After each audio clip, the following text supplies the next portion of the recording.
Hi, everyone around the world, and positive cheers to all of you to have a safe All Hallows Eve this weekend. I have Fluffy with me thinking about this holiday that through the centuries has changed, and sometimes with cats, without cats. That it is ironic that the history of Halloween goes all the way back to a pagan festival called Samhain, at the end of harvest and beginning of winter. And up until the 7th century AD, All Hallows Eve was celebrated on May 13th as a religious ritual, and people dressed up as saints to go door to door, exchanging blessings and gifts. And then a pope changed the date to November 1st, which has stuck through the centuries since then. But the emphasis on saints somehow turned into devils, black cats, witches, and lots of candy. And more good news tonight. We've broken through 187,000 subscribers, and hope all of you who haven't subscribed will click on that red arrow. It doesn't cost you anything, but it helps Earthfiles keep growing on YouTube. And thank you to all of you who keep me updated with tweets, emails, and hard mail letters about high strangeness where you live and work. For example, on October 1st, 2021, this image from a short cell phone recording was tweeted to Drudge as, quote, an unknown aviation technology.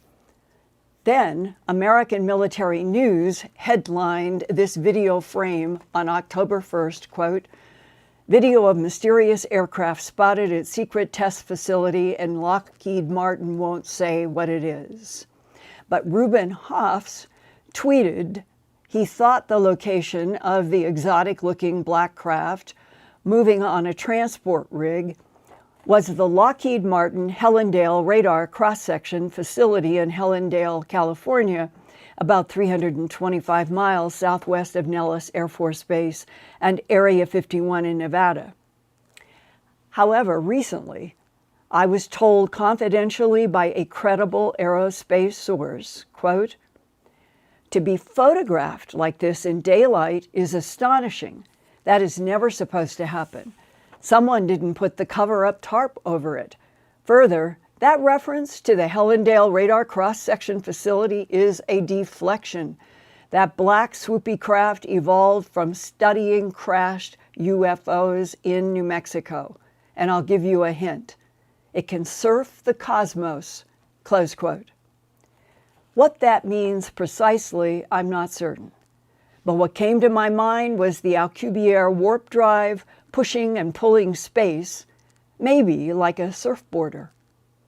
And perhaps real truths are beginning to crack open from many directions now, including NASA's chief, Bill Nelson, who talked about the likely possibility of extraterrestrial life during an interview at the University of Virginia's Center for Politics last week on October 19th, 2021. Now, I know what you've seen is what those Navy pilots saw in 2004, and there have been some 300 sightings since then. And I've talked to those pilots, and they know they saw something, and their radars locked onto it. And then all of a sudden it was here on the surface, and then it's there. And they don't know what it is, and we don't know what it is. We hope it's not an adversary here on Earth that has that kind of technology. But it's something. And so this is a mission that we're constantly looking. Who is out there? Who are we? How did we get here? How did we become as we are? How did we develop? How did we civilize? And are those same conditions out there in a universe that has billions of other suns in billions of other galaxies? It's so large, I can't conceive it. My personal opinion is that the universe is so big, and now there are even theories that there might be other universes. And if that's the case, Who am I to say that planet Earth is the only location of a life form that is civilized and organized like ours? Many American Air Force people who have served at Minuteman nuclear missile sites would agree that they have personally seen UFOs over missile sites that have demonstrated their ability to control underground missiles at will and even flip over 100-ton blast doors above underground missiles and turn over a heavy U.S. Air Force truck as if it were a toy. One witness of such astonishing chaos in a Minuteman facility is Brian Montgomery, retired U.S. Air Force senior airman and missile security policeman, now 65 years old, living in Central California. His DD-214 record of service shows that he entered the Air Force on December 11, 1974, and separated from the Air Force on December 10, 1980, after 6 years of service. He earned a Good Conduct Medal and Air Force Outstanding Unit Award for his nuclear missile security work at Malmstrom Air Force Base, serving in the 564th Missile Squadron. He witnessed high strangeness at the Carl's Minuteman Missile Site P-9, a few miles north of Conrad, Montana. It was in November 1980. I was working a midnight shift, and I got a call to drive to the Carl's Site P-9. I got 14 and a half miles north of Conrad and just west of Highway 91. And when I arrived there, there was Security Police Special Assault Team, or SAT team. It's not on the main highway. It's a side road, like a frontage road next to where the missile site was. And the SAT team had the road cordoned off. And I pulled up, and they came up and talked to me. And I walked over there, and I saw the truck, the missile truck, and it was tipped over on its side on the side of the road. And I asked the guys where the drivers were, because there's usually two drivers. And they said a black helicopter came down and picked them up. And I don't remember ever seeing a black helicopter on the base that we were stationed at, not that I can recall. Mm-hmm. But they told me that, and the truck was on its side. The missile silo was wide open. This big blast shield door was flipped over on its side. How heavy would that be? The door, I looked it up, 25-ton nuclear blast door. Wow. What in the world could have lifted up that 25 tons off and also turned over a security truck? Yeah, I have no idea. The security truck, the way it was laying in the road, it looked like it was nice and smoothly laid. Just everything was in alignment, laying on its side. Were there any witnesses among the military staff there? Had they seen anything? The security policemen that were there, they didn't mention anything about seeing anything, but they did say that there was supposedly something down in the silo, and it was an open silo. I don't know if there was or not, but none of them wanted to go down in there. And I forget exactly how many people are on a SAT team. I think it's probably at least 5-ton door and turned over the security truck? Something had them freaked out. Everybody was freaked out. They wanted me to go down because I had a pistol on my side, a .38 Special. They had M16s. And I said, well, how about if I give you the pistol and you go down there? Because there was a couple guys that were pretty adamant about me going down into the silo. And I was pretty adamant that why didn't they, because they work on them all the time. Anyway, it's kind of like a standoff, and not very long at all after that, I got a call that I had to go back to the base and go to the keys and codes. That's where they get the call from the president to actually launch missiles. So I drove all the way back to the base, and I went to the keys and codes all in the same night. And what happened there? When I got to the keys and codes, I pushed the button to talk to them and told them I got called to go there, told them my name and stuff, and they said, just a minute. They opened the door up. I think that's a 25-ton blast door also. It took quite a few minutes for it to open. And when it opened up, I went inside, and there's a big oval table. There's like some computer maps on the wall, computers on the wall, maps all over the place. There was quite a lot of phones. There was a red phone in the middle of this table, and these two first lieutenants that were in there, and they both were armed. They were both holding pistols. And the actual keys and codes vault, that vault door was open. They asked me to go in there because there was something in there, and they wanted me to go in there and check it out.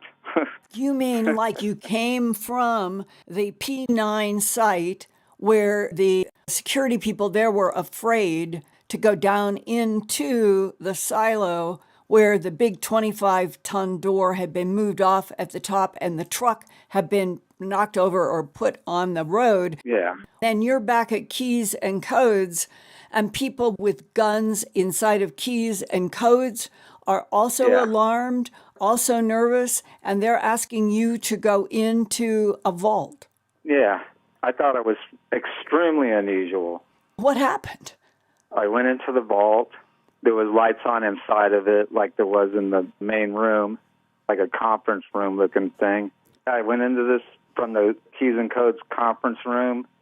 There's another vault room that they have all the old keys and codes. The room was empty except for about 30 plastic garbage barrels, and every one of them was full of wadded up letter typing paper.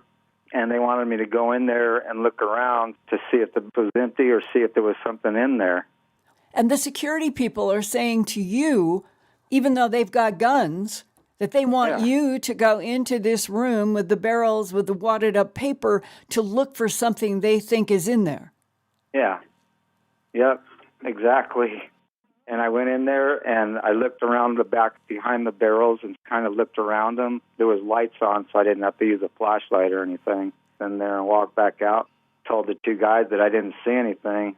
But you had come from the P9 site that had all of the high strangeness, and they were afraid of something down in the silo that had been able to move off the 25-ton door, turn over the security truck. Now you are back at this other building.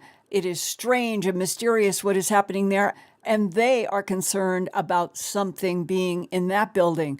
After that night in 1980, did you ever hear any rumors on Malmstrom Air Force Base about gray aliens or any kind of non-humans being at the P9 site or being at the site where the conference table had the room with the barrels filled with paper? No. But you did hear about UFOs at Malmstrom. Oh, yeah. The muddy site, yeah. P9. I had my own experiences with the Bigfoots a little ways up from the Giant Springs. It's on the Missouri River, about a mile and a half away from the base. And I was picking the mint that I smelled and saw it and picked it, and I accidentally picked a bunch of nettle with it, got it stuck in my fingers. I went across the street real quick to rinse it off or try to get it out on my fingers. And then I saw movement about 20 yards away, and then I saw the Bigfoot squatted down, and it was just sitting there and staring at me, sort of in the brush. So it was blackberries up in there. I think it may have been eating blackberries. I didn't even notice it till it squatted down. We got in a stare out for a longest time. Describe what you're looking at. A female Bigfoot, Sasquatch, whatever, and she had reddish-brown hair, about 4 inches long. She had kind of ample breasts. There was fur all over those, too, and she had really black skin and dark eyes, like black eyes, and we just stared at each other for the longest time. She had green algae all over her back, shoulders, and the only place where there was that much algae is at the Giant Springs. That's about maybe half mile away or so. We stared at each other for a long, long time, and then I finally decided that I was going to go because she didn't want to move until I moved. And I kept thinking, I'm not going to walk towards it, and if it gets up, I'm going to run. But it never moved, and I just walked away from it. and thought that was the most amazing thing I've ever seen in my life. In your 6 years in the Air Force, did you ever have a briefing by anybody? It might have been a CIA intel or Air Force or somebody else about UFOs as being from someplace else in the universe that were causing problems at Minuteman missile bases? I've heard of it. I never got briefed or debriefed on any of it. Bigfoot stuff, some of those were in the newspaper. There was a whole lot of Bigfoot sightings for a while. I remember watching your TV show, A Strange Harvest. Strange Harvest. A Strange Harvest was a documentary I did for the CBS station in Denver about animal mutilations and the link to UFOs. I remember watching, I drove all over Montana, and I had seen some cattle mutilations and talked to a couple of ranchers about them. We did talk to a couple of ranchers that were out there with their cow that would be mutilated. The rancher, he was pretty upset about it, and then there was a sheriff there too. And that was when you were at Malmstrom. Yeah. Animal mutilations, Sasquatch, 25-ton doors lifted off the silo, a huge truck tipped over. It sounds like you had facets of everything that is associated with UFOs and ETs interfering on our planet. Oh, yeah. I don't know if they're from this planet or not.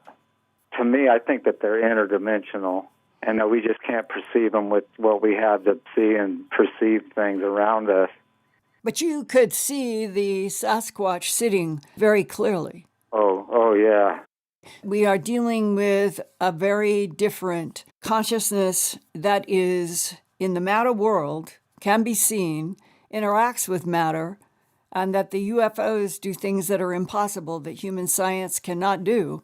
And so they are extraterrestrial biological entities that are more advanced than we are, and they are from someplace else in the universe. I do believe that there's other things out there that we're having a pretty tough time comprehending. One of the best Sasquatch photos that I have ever seen is in my book, Glimpses of Other Realities, Volume 2. It was taken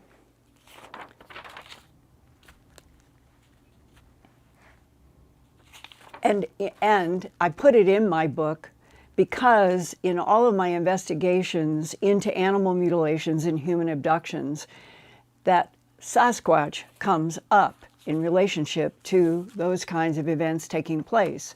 And this original photograph was taken by a Forest Service employee in the Eatonville, Washington area, 60 miles south of Seattle.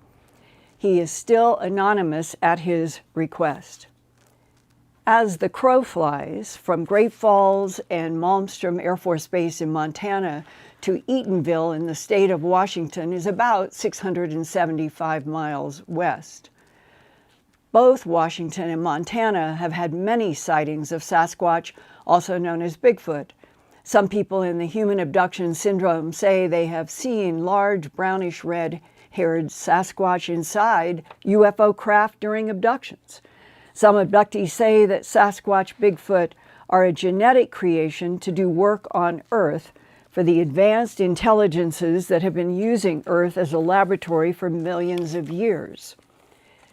Allegedly, Sasquatch live underground in many parts of Earth, travel in tunnels that come out in habitats such as blackberry bushes over in Montana, where Malmstrom Air Force Base security policeman Brian Montgomery stared into the eyes of the red-haired, black-skinned Sasquatch female. This photograph was headlined, "Is It Really Bigfoot?" on November 9th, 1995 in the Valley Daily News, distributed in Snohomish, Washington. Snohomish is a small town surrounded by big, tall forests where many residents over the years have reported seeing 8 to 10 foot tall ape-like creatures that make high-pitched, eerie yowls. And now I want you to hear one of the best recordings I have ever heard, and the one that Art Bell loved to hear.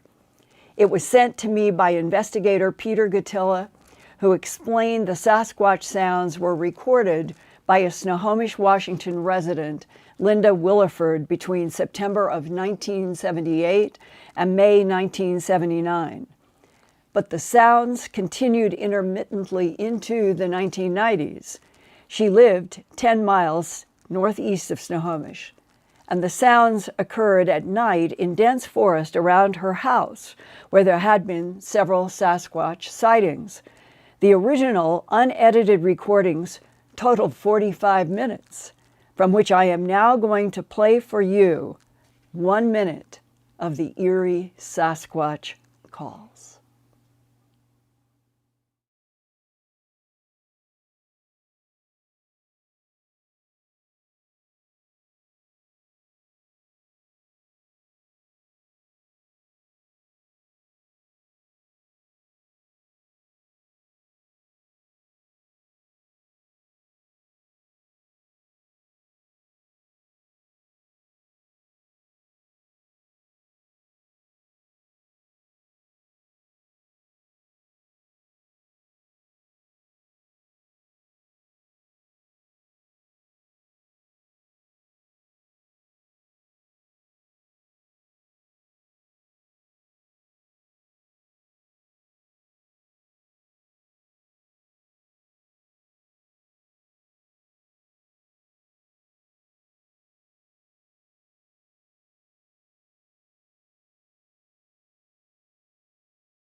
Well, we had a problem with the computer, but now we're going to hear what is one of the most amazing Sasquatch sounds for the next minute.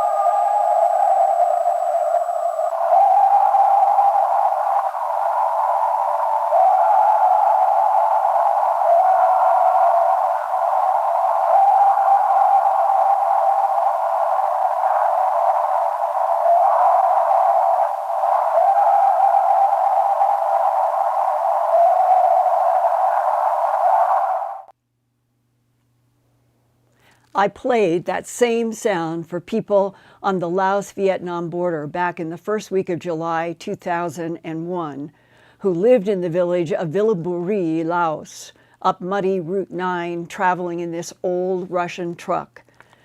We went from Vientiane to the DMZ border region of Laos and Vietnam, where villagers said they were seeing very tall, ape-looking wild men who could reach up 14 feet into tree branches to pull down seeds and fruit. At the village market, we showed locals a poster we made of an historic sketch of a wild man, described in a 1957 French book entitled L'homme de Néandertal est toujours vivant by Bernard Heuvelman and Boris Porchnev. We wanted to see how many people would talk to us about seeing such a creature.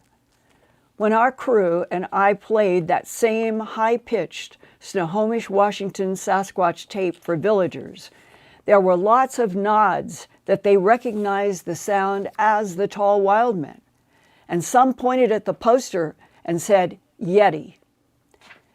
Yeti are also described by people in the Himalaya mountains as being tall, like a humanoid primate walking on two legs as this creature left in the snow, and covered by either brown, gray, or white hair.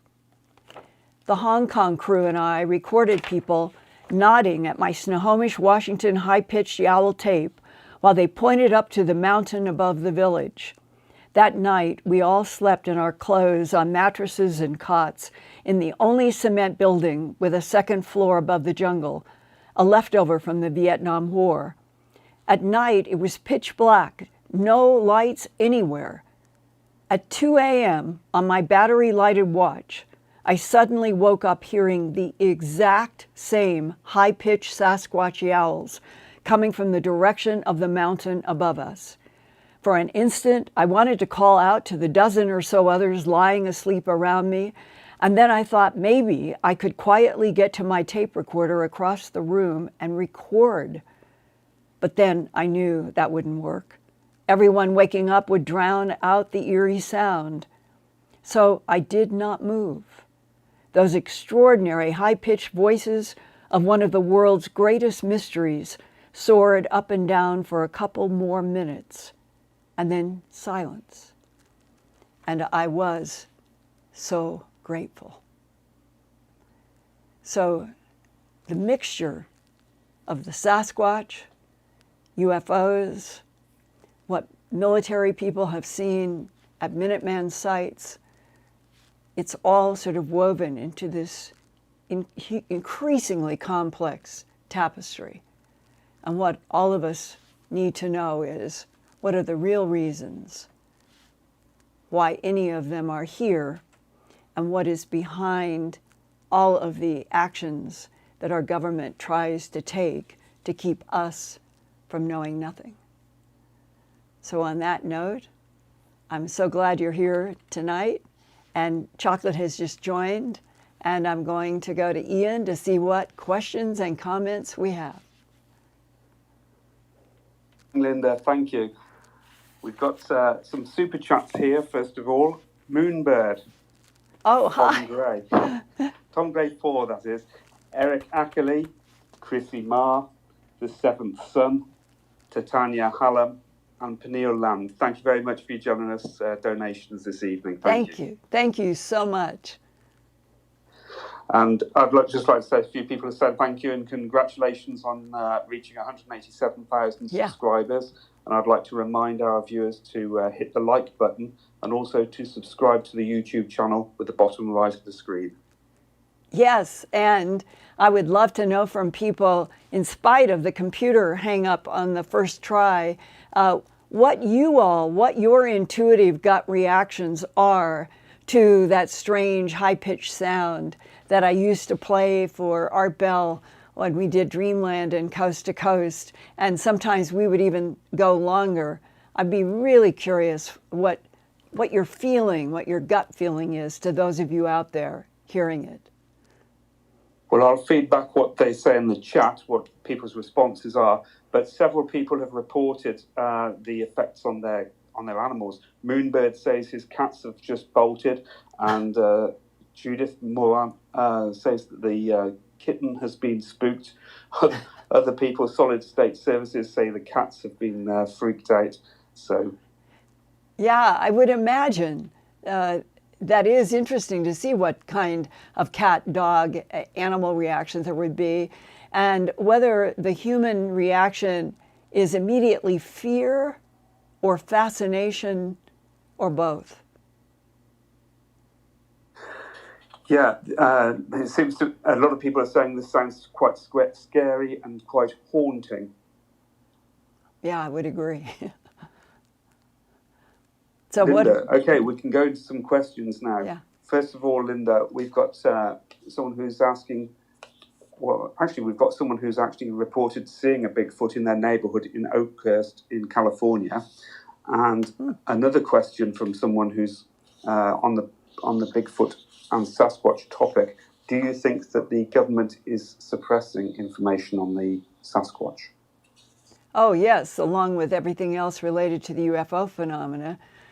And I guess I would say that one of the best speculations I've heard, not proved, but coming through many different people in the abduction syndrome over the last 40 years for me in my investigations, is that when people have seen the big 7-8 foot tall hairy creatures on a craft, they're in a round room, there are other beings, sometimes there's more than one human, and then here is what they say, this big hairy primate that from their point of view living on Earth would be a Sasquatch or a Bigfoot.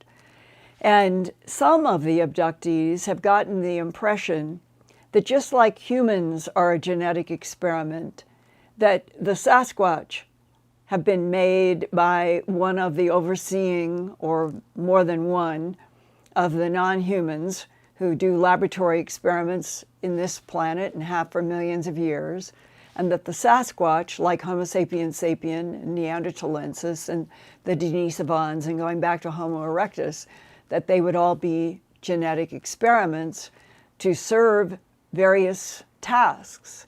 And that's part of the mystery. What exactly is it that the Sasquatch do? Well, when I got one of those tapes, I received also a letter, and it was from a researcher who said that there had been a tracking of very specific and unusual signals out of the Snohomish area, as if there was some kind of, at a same time in the evenings, a sending and receiving signal going out of the forest. And the suspicion that he was supplying was that the Sasquatch may be providing technological connections with whatever is their link to the UFO, and that these strange radio signals coming in and out of Snohomish might fall into that category. There's just so much that we don't know.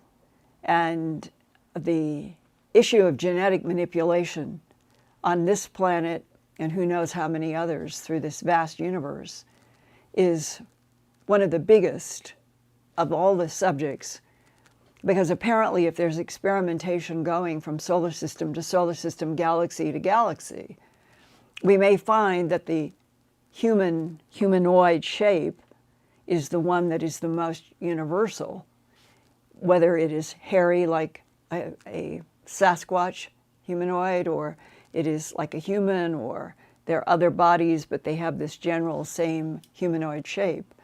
It may be the most common shape going through the universe. All of the things that we would like to know, and apparently there are a lot of intelligences interacting with our planet who probably know from one end of the universe to the other. And there is great interest always in planet Earth and the life above on the surface, below, underground, and in all of our vast oceans. So, what's up next, Ian? Well, Chrissy M says, I used to live in Snohomish for years, still close, about 2 miles. I heard those same sounds, about 40 acres, on our 40 acres, and it was so scary. Did you ever record them? Well, we'll wait and see if she responds to Yeah. that. Several people are saying that the effect has, the sound has also affected their dogs. They said the dogs are barking and they ran away. The dogs were hiding under the bed. So several people are reporting the effect on dogs as well as cats.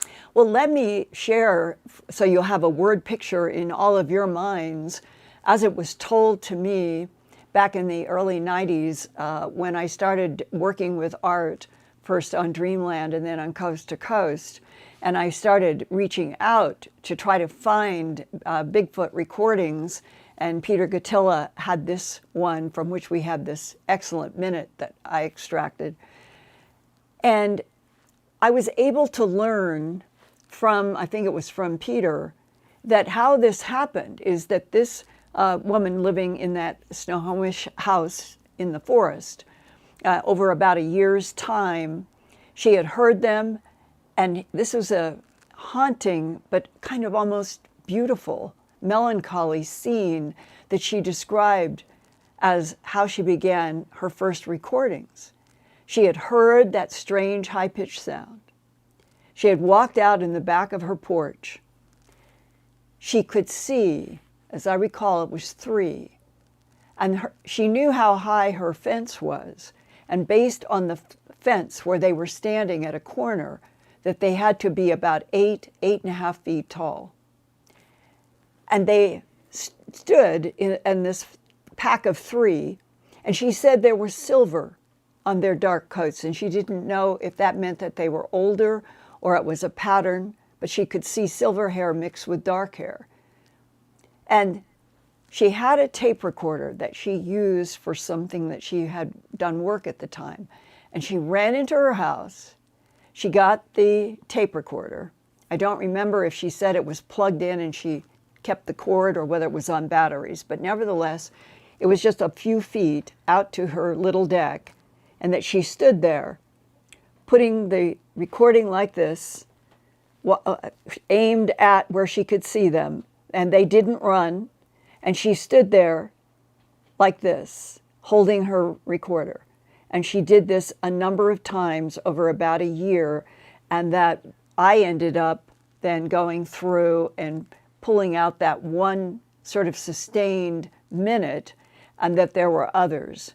But just think what it would feel like to be standing. She said it was maybe 200 feet to where they were from into the forest from her little back deck. But to be watching them making the sounds that she was able to record, that we all are sharing in what is in many ways is a gift. I think it's the best recordings. I don't know what the government has, but that is what has happened in Snohomish and that area of Washington and over into Canada and Montana and a lot of the Northwest have had probably the most Sasquatch encounters. And they're fascinating because who are these creatures that in a law enforcement offense report going back to 1975-76 time period, that this was also in Great Falls. And there was a rancher, it was hunting season, and he got his .30-06 rifle, and this ended up in a typed law enforcement report that I got to see and talk with Keith Wolverton at the Great Falls Sheriff's Department about this. And same Great Falls where the Minuteman missiles at Malmstrom, in that area. So it's a place where the Sasquatch have been seen in many ways. And in this particular instance, why I remember it so vividly and why I called Deputy Keith Wolverton to talk with him about this back in the late 79 to 80 when I was working on A Strange Harvest, is that I had heard, and then he read from the offense report, the rancher came around a bend with his rifle, and there standing, he said, was at least 8 foot tall. He said it was a reddish brown, and I think that the rancher back then called it a gorilla, and he just brought up his .30-06, shot. And this big Sasquatch disappeared in a flash of light, and I have seen the report where in a flash of light, disappeared in a flash of light, was italicized in the sheriff's office report. Well, if you disappear in a flash of light, how can you be wholly organic matter in this dimension? And that is why I think so many people today, perhaps beginning with the work of Jacques Vallée, talk about the fact that so much of what we deal with in the UFO phenomena might be other dimensional, multidimensional, and that there is something about the Sasquatch that if it's shot or if something happens, that it can go back to wherever it was originally made. I mean, that is a speculation. But this is a huge box in which you have to look at all the Sasquatch stories. That not only, in that case, did the Sasquatch disappear in a flash of light, there was a case in Pennsylvania, when I lived in Philadelphia, I learned about this one, and this was where there were 2 women who lived also a foresty area. They heard scratching, creaking noises out on their porch at night. And it scared them. And I think one of the women went to get a gun, and the other woman walked over and opened the door and screamed and told investigators later that standing right about 12 inches from her door frame was this big, huge, hairy creature. And she screamed and went to slam the door, and the creature, in reaction apparently to her scream, turned and started sort of running off of the deck down into the ground. And the original investigators said they found scorched shapes of like primate feet on the wood of the deck, going down the stairs and out into the forest. So what would there be in a Sasquatch, Bigfoot, that would scorch wood? These are parts of the evidence that are so puzzling, but make Sasquatch, wild men, Bigfoot, Yeti, truly one of the, I think, most profound mysteries. And they seem to be all linked together to all of the other mysteries, which makes it even more fascinating. What do we have next, Ian? Linda, were you actually afraid when you heard the Sasquatch sounds? On the tape recorder? No, when you experienced when those I sounds came up the bed, no. yourself? No. When the first time I heard them on the tape, I remember never feeling fear, just total fascination of who are they, why are they, what is this strange looping sound? And so that night, to wake up to those sounds when that was why we were there was almost like you're on the right track. Just keep putting one foot in front of the other. You're on the right track. And I think there was something comforting about knowing that something that unknown, that raw nature could be there in Laos and Vietnam, living underground, coming up, and maybe as afraid of us as we are about the idea of creatures that we don't understand living on the planet with us, even if most of it's underground. But I found it exciting. I wanted to know more. I wanted to investigate more. And that's the impact that Sasquatch, Bigfoot has always had on me, of everything I've ever heard. Linda, I've got some questions here, and they relate to the First Nation American stories. First of all, have you heard of any First Nation American stories of the Sasquatch language and how they're able to communicate with them? I have heard that some of the native say that they have some people who can translate, but I personally have never met them. If there's anybody listening tonight who knows anyone who feels that they have a tradition handed down of translating sounds or Sasquatch, I would love to know more. I have talked to people in colleges and universities about the tracks, and there's a wide body of information about why the foot tracks are not Homo sapiens sapien. That is probably one of the more interesting pieces of investigation. And then the bigger question that the Sasquatch and humanity, by existing, keep bringing up: if extraterrestrial biological entities in this matter universe or other dimensionals in other dimensions have been mixing and matching genes and doing experiments on planets throughout this matter universe, other dimensions, and if there are interdimensional exchanges, the question is always why and to what end?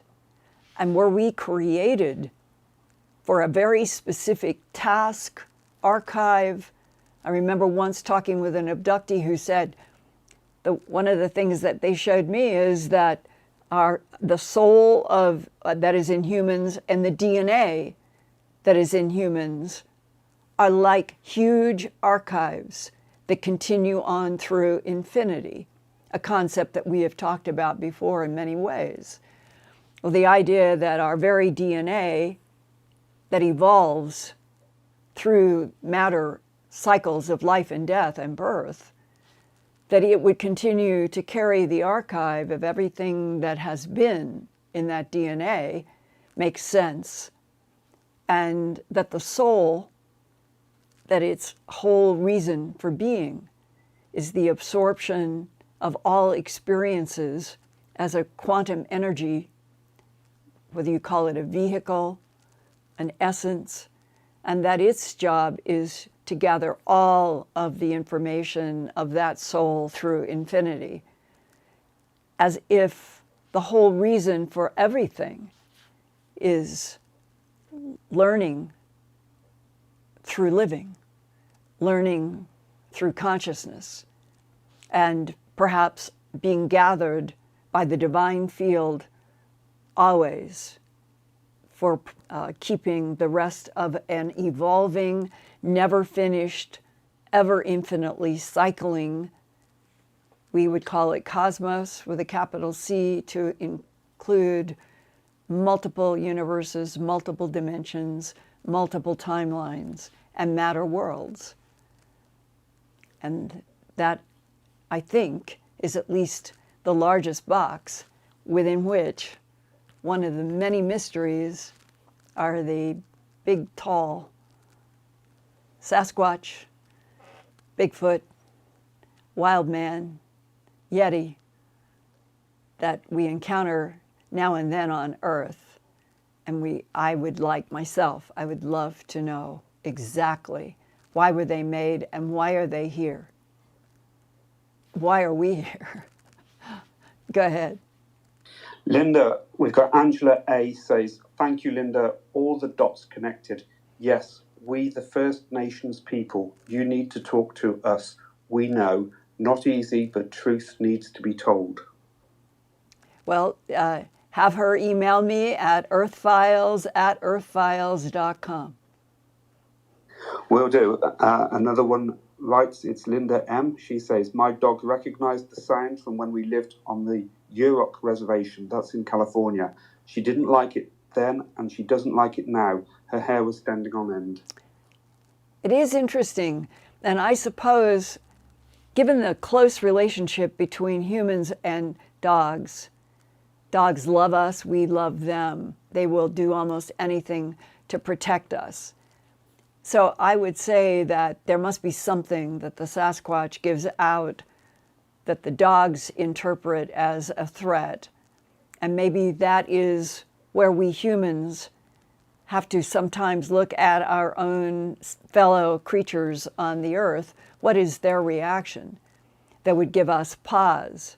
And yet at the same time, I know there have been people in the abduction syndrome who have seen these creatures on UFOs, and some people think that they've gotten some kind of brief telepathic communication from them. There are also the examples of people at campfires. I remember one specifically, they said that there were boulders, not little rocks, boulders, that suddenly in the night while they were laughing around a fire, these boulders came out from the forest being hurled many, many feet, many of them at the same time. And they were too terrified to go into the forest to find out what it could be. And they packed up everything. They poured water on their fire, they got in the car, and they drove back to the city. And then later on, talking with people, they said that that was something that the Sasquatch, Bigfoot do, is that they will scare humans away by throwing big boulders and rocks. So that may mean that the Sasquatch don't like us any more than we are afraid of them. Linda, do you think that some Sasquatch may be AI rather than organic? Well, there you come back to the one that disappeared in a flash of light. Another case in Colorado. John Durr from Colorado School of Mines investigated this case with Dr. Leo Sprinkle from the University of Wyoming, who was one of the first people to take the human abduction case seriously. And they were both called to go down to a ranch in the Black Forest of Colorado Springs. And what they encountered were dozens of stories. Sasquatch walking right across their front yard at night with a full moon, electrical power interferences, dreams that everybody in the family were having weird dreams and waking up, beginning to feel terrible because they were losing sleep, not understanding what was happening. And one particular night, the father took one of his sons and took a rifle with him. And he went to an area where they had seen a beam of light or some kind of red light in the forest. And as they approached the area where the father wanted to go, he stopped because in the trees ahead, he could see that there was a silver craft. He could see tall beings that looked human. The description was blonde hair. They had, it was, I believe, it was a gray type there and a Sasquatch. And as they stopped, as the father and son stopped, they didn't know if the group would be aware of them or what would happen. But he wrote down, and it was reported by Dr. Sprinkle and Durr, that the blonde, I think that was the Sasquatch, was holding a black box and handed it over to the blonde. And the blonde being did something, lights twisted, kind of moved around or twinkled or did something. They could see the red lights. And then the Sasquatch dropped straight to the ground. And now the father with the son was so scared, they went back. They didn't know if they were going to be followed, but when he saw that happen, he just took his son back. And it's my understanding that one of the questions that was mulled around between Dr. Sprinkle and Durr and the rancher was that a machine that killed the Sasquatch, or was it artificial intelligence entirely, and that the taking of the black box by the blonde and doing something that caused all the red lights, and then the collapse of the Sasquatch to the ground? Was it something normal? Was it the way the blondes controlled the Sasquatch because there was some kind of ownership? And that comes back full circle to the same question.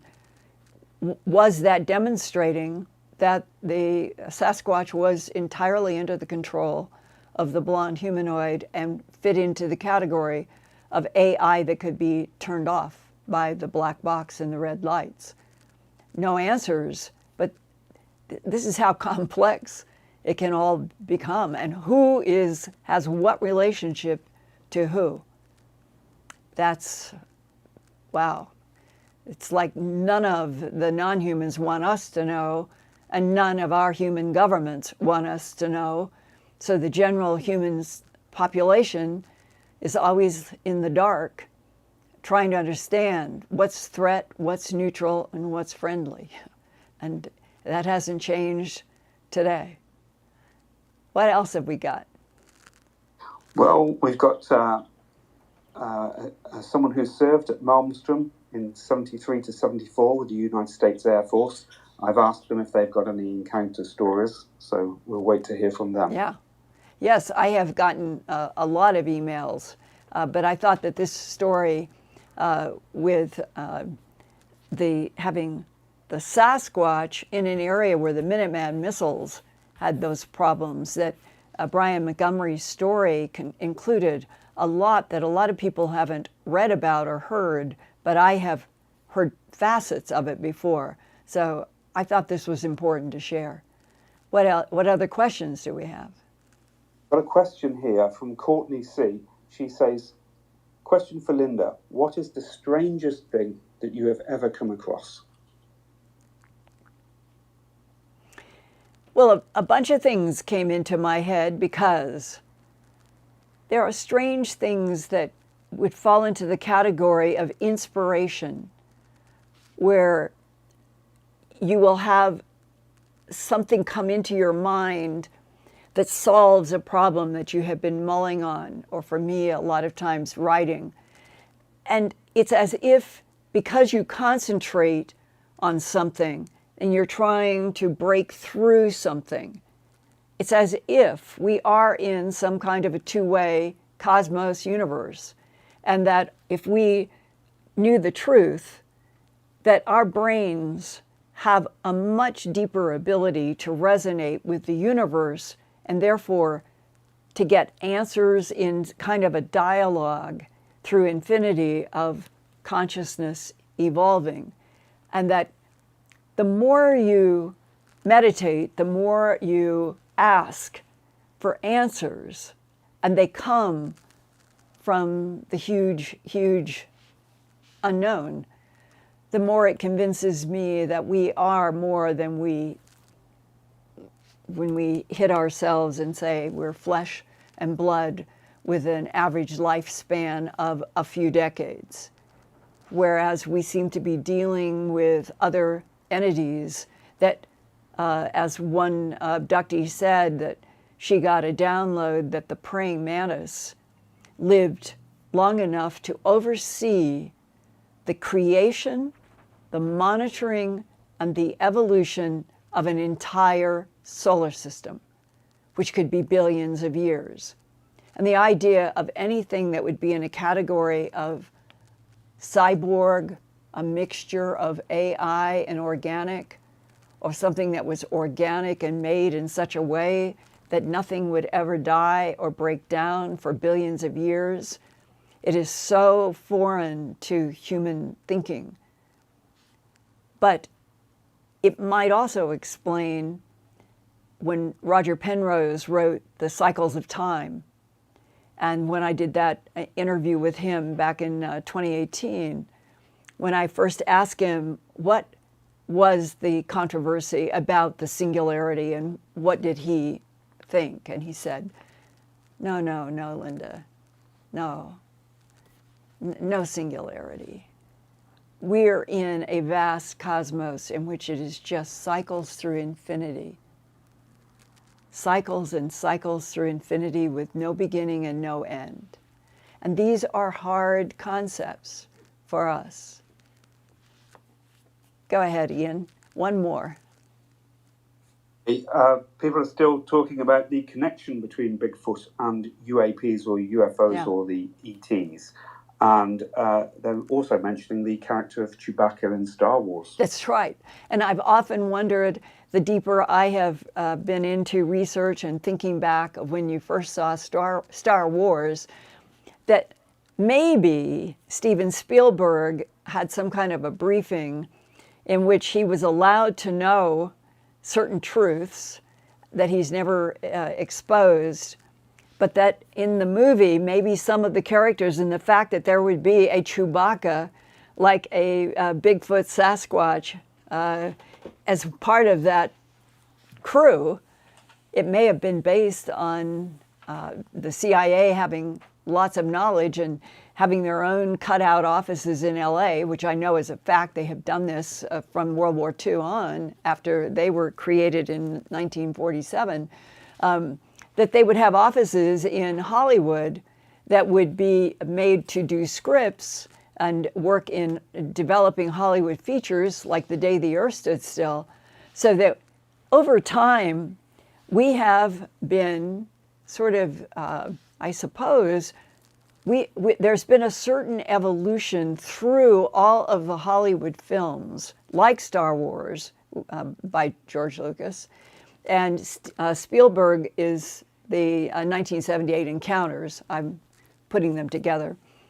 And that we have sort of been exposed to a tremendous amount of content that someday somebody may do a big book about how the world was educated by Hollywood films through most of the 20th century into the 21st century before they were finally told the truth behind the Hollywood stories.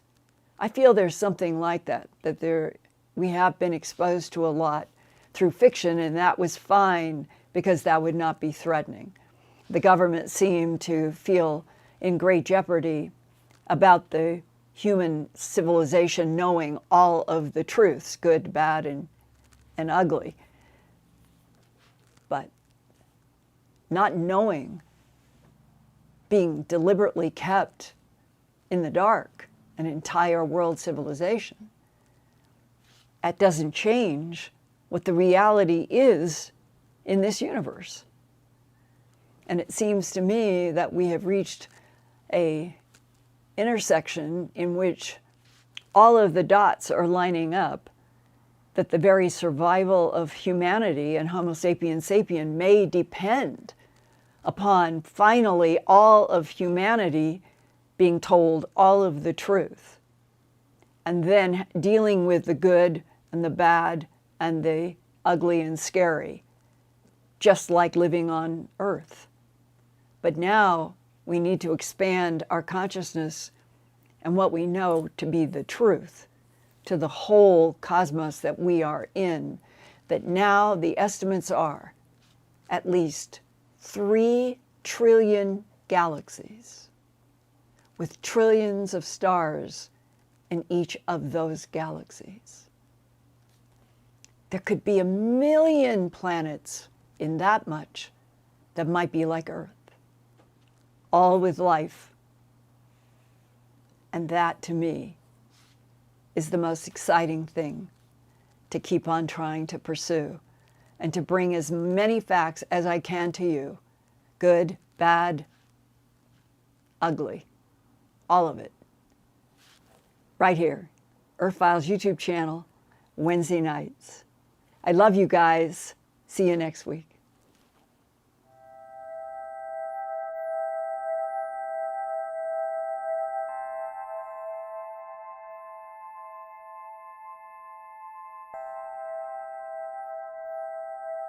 Turn on closed captions for YouTube videos by clicking the white CC button on the lower right. The default language for Linda's videos is English. If you would like to see the captions in another language, click on the white settings button next to the CC button. Select Subtitles CC and then select Auto Translate. Select a language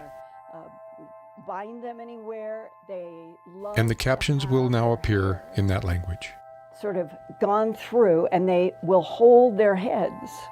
I never had a cat do that before. And they'll pull against the comb, helping me get out snarls.